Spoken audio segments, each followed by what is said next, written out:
Ladies, let me ask you a question. How many times have you felt like you're doing all the work in a relationship? You're the one texting first. You're the one planning the next date. You're the one constantly guessing where you stand. And every time you try to bring up your feelings, he suddenly gets busy, pulls back, or says he needs space. Let me tell you something that might sting a little. You're chasing a man who's running from intimacy. But here's the twist. It's not your job to chase someone who's emotionally unavailable. It's your job to create the space where someone who values connection can step in. Because if he's avoidant, meaning he craves closeness but fears it at the same time, then the more you chase, the more you validate his fear that closeness means losing his independence. And guess what he does? He runs. So what do you do instead? You step back. You match his energy, not exceed it.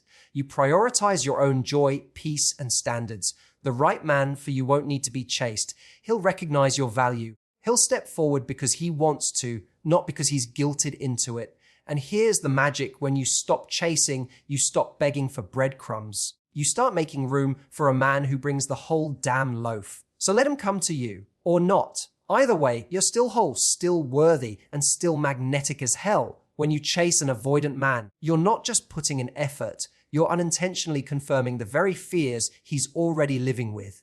An avoidant man, by nature, desires connection, but deeply fears what that connection might mean. To him, emotional closeness can feel like a threat to his autonomy. When you come in hot, texting first all the time, over-explaining your intentions, trying to fix things when he goes quiet, he doesn't see that as love. He sees it as pressure. Here's what happens when he pulls back. Your natural response might be to lean in harder. You send another message, you initiate a deep conversation, you ask if he's okay, you try to show him you're safe. Your heart is in the right place, but in his eyes, it starts to feel like an invasion. Not because you're doing something wrong, but because his internal wiring interprets closeness as control, or worse, loss of freedom. So instead of reassuring him, your efforts actually make him feel more cornered. At this point, his instinct kicks in. He creates more distance. Maybe he stops replying as quickly. Maybe he becomes vague, saying things like, "I'm just figuring things out right now," or "I'm not ready for anything serious." But instead of walking away, many women double down.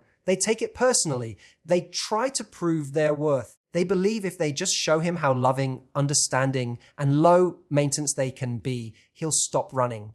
But what that really does is feed his avoidant pattern. It confirms his belief that love always comes with pressure, that someone always needs something from him, that emotional availability is a trap. The harder you chase, the faster he runs, not because you're not good enough, but because his coping mechanism demands distance. You end up in a push-pull cycle where you become the pursuer and he becomes the avoider. It's exhausting and it chips away at your confidence. You start questioning yourself, am I asking for too much? Should I just be more patient? And while there's nothing wrong with patience, what's happening here isn't growth, it's self-abandonment. What makes it worse is the emotional highs and lows. When he does come closer, even briefly, it feels like a reward. You mistake these moments for progress when really they're just the pause between his retreats. It's easy to get addicted to that cycle because you're always chasing the version of him you saw in the beginning, the version that was warm, open, maybe even intense. But that version isn't sustainable for him, and trying to drag it out of him only fuels his resistance. The chasing doesn't make him feel safer, it makes him feel hunted, and no one responds to intimacy from a place of fear.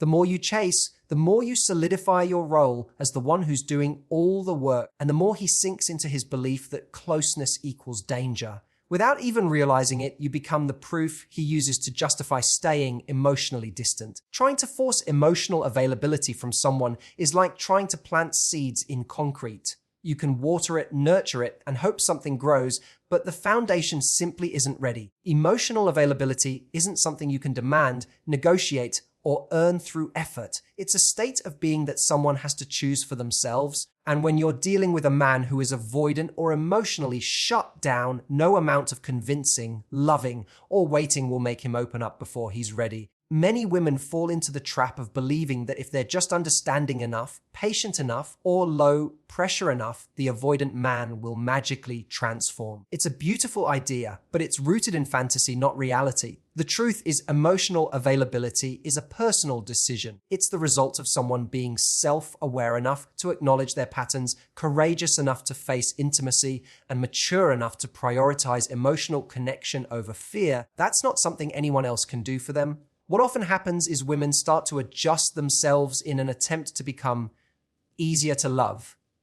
They suppress their needs, soften their boundaries, and become hyper accommodating in hopes that it'll make him feel safe enough to step up. They think, if I can just show him I'm not like the others, he'll choose me.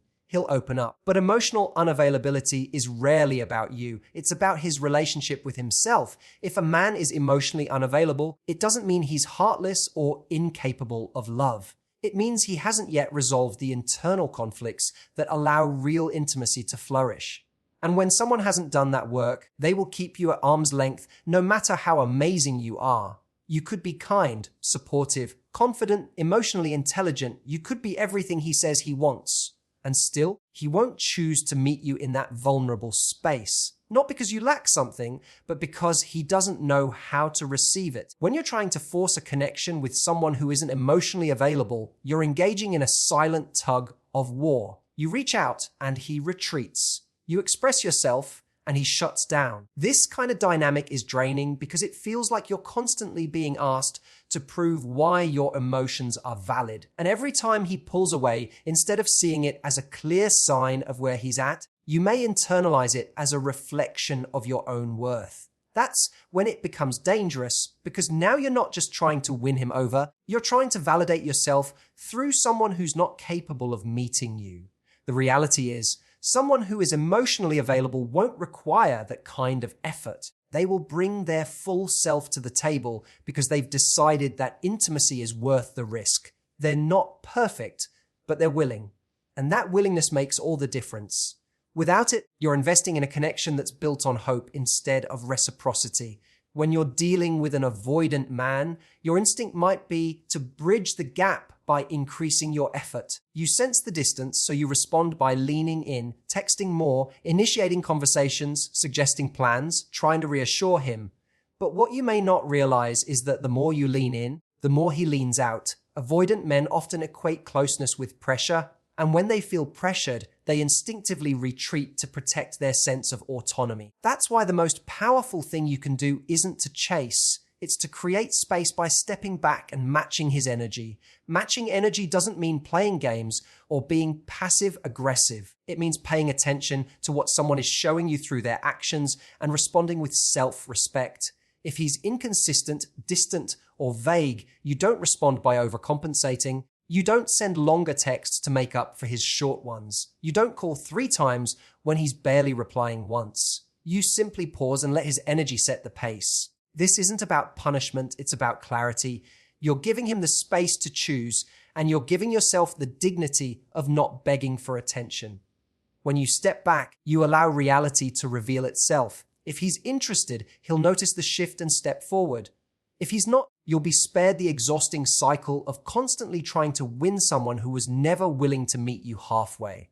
But none of that is possible if you're constantly filling the silence. Sometimes silence is the only way to get the truth, because in the absence of your effort, you see the presence or absence of his. Creating space also gives you something else, your power back. When you're always in the position of the pursuer, your self-worth begins to depend on his response. You start to believe that if you just do more, say the right thing, or stay patient enough, he'll change. But when you step back, you stop performing for his affection. You stop editing yourself. You stop trying to manage his feelings and start managing your own. This doesn't mean you stop caring. It means you stop controlling. It means you allow things to unfold naturally without forcing a connection that isn't mutual. Real intimacy requires 2 people who willingly step toward each other. If you're the only one doing the walking, it's not a partnership, it's a performance. And eventually it becomes resentment. Stepping back also gives you space to reflect. When you're not consumed by what he's thinking or doing, you get to reconnect with your own desires. You remember what it feels like to feel calm, confident, and centered.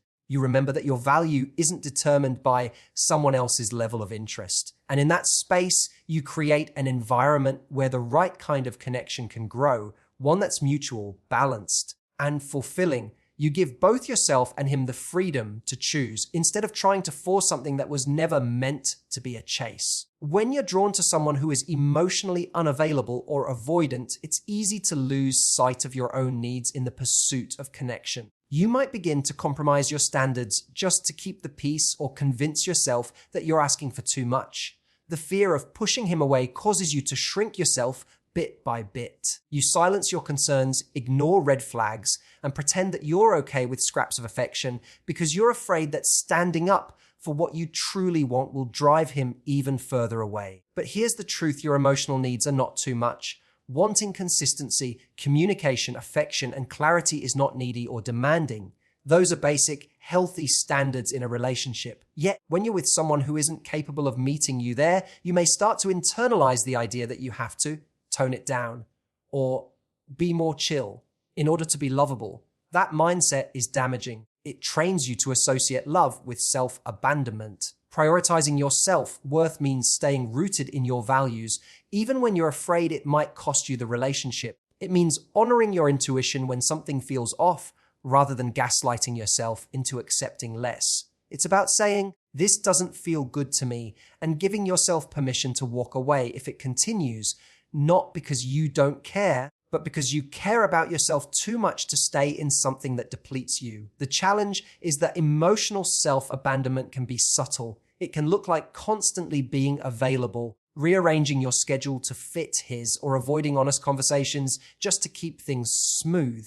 You may feel proud of how understanding and patient you're being, but if you're constantly overlooking your own discomfort, that's not patience, it's self-sacrifice. When you truly prioritize your self-worth, you stop settling for crumbs just because someone has potential. You stop justifying poor treatment because he's been through a lot or he's not ready. You recognize that someone's trauma or baggage may explain their behavior, but it doesn't excuse it. You begin to hold space for compassion and boundaries at the same time. The most powerful shift happens when you start seeing your standards not as obstacles to love, but as filters for it. They don't push the right person away, they protect you from wasting time on the wrong one.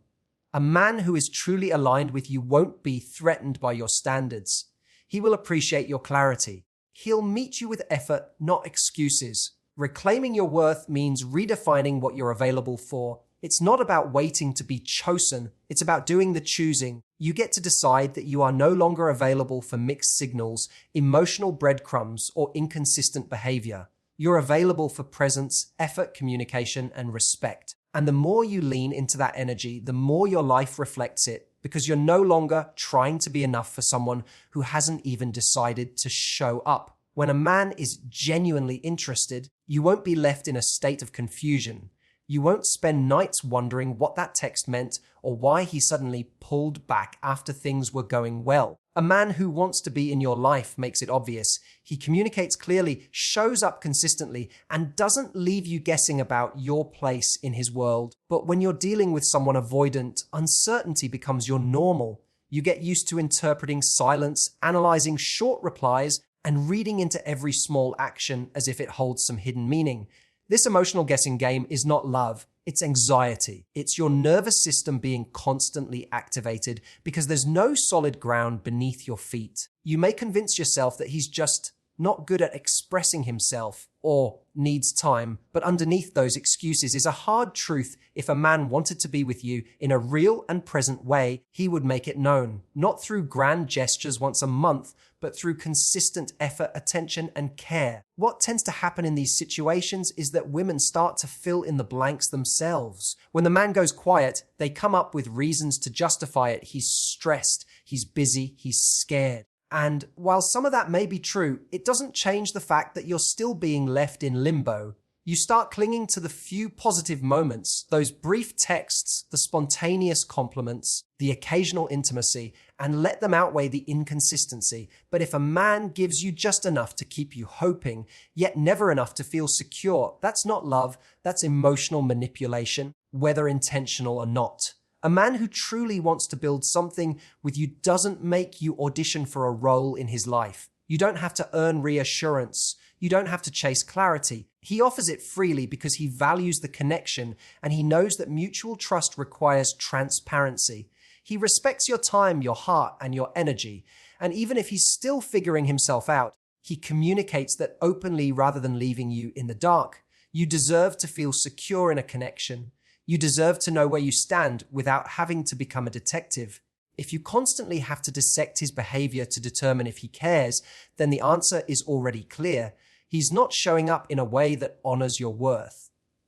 Love shouldn't feel like a riddle. It should feel like warmth, stability, and peace. The kind of man who wants you won't make you compete with his fears, his distractions, or his ego. He will choose to meet you in the middle, and he'll do so not because he's pressured, but because he values you. And when that happens, you won't have to interpret signals or analyze mixed messages.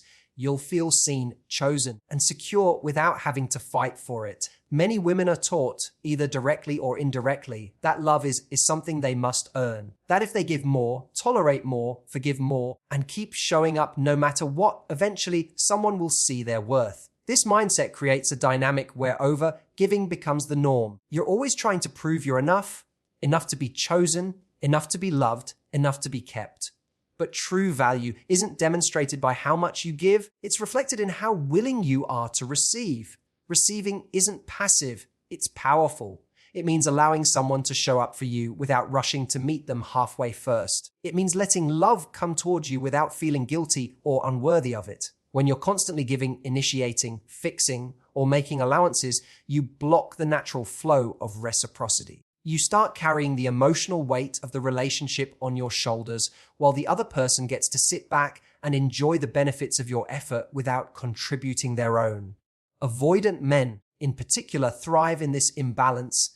They often pull away knowing that you'll chase. They become inconsistent knowing that you'll wait. And over time, you become so focused on managing their behavior and maintaining the connection that you forget to ask a critical question: what am I actually getting here? A woman standing in her worth doesn't just give, she receives. She allows herself to be loved in a way that feels nourishing and mutual. She doesn't settle for breadcrumbs because she knows there's a difference between someone showing interest and someone showing effort. Receiving means recognizing when a man is stepping up and when he's falling short and not trying to close the gap for him. It's knowing that love isn't earned through self-sacrifice, but through mutual emotional investment. There's nothing wrong with being generous, caring, or emotionally open.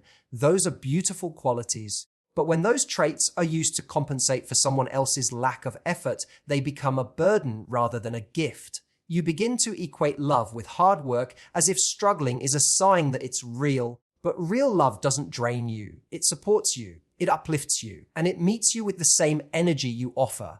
When you step back and start receiving instead of chasing, something powerful happens. You start seeing people for who they are, not for who they could be. You stop trying to fix or prove and start observing. Does he show up consistently? Does he make space for your needs? Does he treat your time and emotions with respect? If the answer is no, you no longer feel compelled to convince him. You simply recognize that he's not capable or willing to give what you're ready to receive. You deserve to experience love that flows towards you without force, love that sees your worth without persuasion, and love that reflects back the value you already know you carry. Because the right connection doesn't need to be earned through overgiving. It shows up when you believe you're already enough, exactly as you are. Let me leave you with this: love is not a pursuit. It's not something you hunt down, fix, or chase after like it's running away from you. Real love is mutual. It's chosen. It's consistent. And it's safe. When you find yourself doing all the work, questioning your worth, or shrinking your needs just to keep someone in your life, it's not love you're holding on to. It's fear. Fear of losing the idea of potential. But you deserve so much more than potential. You deserve presence. You deserve effort. You deserve someone who doesn't run from intimacy, but runs toward it with you. So step back, not to punish him, but to protect yourself. Let him come to you. Let him show you through action, not excuses, what he's really ready for. And if he doesn't, let him go gracefully and confidently. Because the right man won't require you to chase. He'll recognize your value, and he'll rise to meet it. Thank you for being here, for listening, and most importantly, for choosing to honor your worth. You are powerful, you are enough, and you never need to overextend to be loved. Take care of your heart and let the ones who are truly ready rise to meet your energy. Thank you and goodbye.